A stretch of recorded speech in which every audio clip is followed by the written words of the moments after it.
ቴክኖሎጂ እንዲህ ዕለት በዕለት በሚለዋወጥበትና ዛሬ የታየው ነገ በማይደገምበት ዓለም ዛሬም የ1950ዎቹና 60ዎቹ የአሜሪካ መኪናዎች የሚነዱባት ሀገር ነች። ላለፉት 50ና 60 ዓመታት ከዓለም ተነጥላ በኢኮኖሚዋ ጫና ተጎሳቅሏና ከተሞቿ ወይበው የምትታየው ይህች ሀገር ከቆነጃጅቶቿና ቀዝቃዛውን የከተማ ድባብ ሞቅ ከሚያደርጉት ዘፈኖቿ ውጭ የቀራት ነገር ያለ አይመስልም።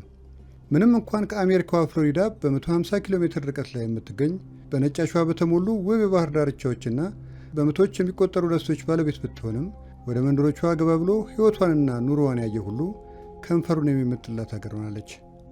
የዛሬን ያድርገውና ኩባ ሶሻሊዝም የሚሉትን ስርዓት የሀገሯ መተዳደሪያ ከማድረጓ በፊት የቱሪዝም ማማ፣ የሀብትና የቅንጦት ማሳያ ሰገነት ተደርጋ የምትታይ ታላቅ የመዝናኛ ስፍራ ነበረች። ከአብዮቱ በፊት በነበሩ ዘመናት ከላይ እንደተጠቀሰው ከአሜሪካ ጋር ካላት ቅርበትና ከታደለችው የተፈጥሮ ሀብት አንጻር ሀገሪቱ ሀብታም፣ ህዝቦቿም ደስተኛና ቅንጡ ነበሩ።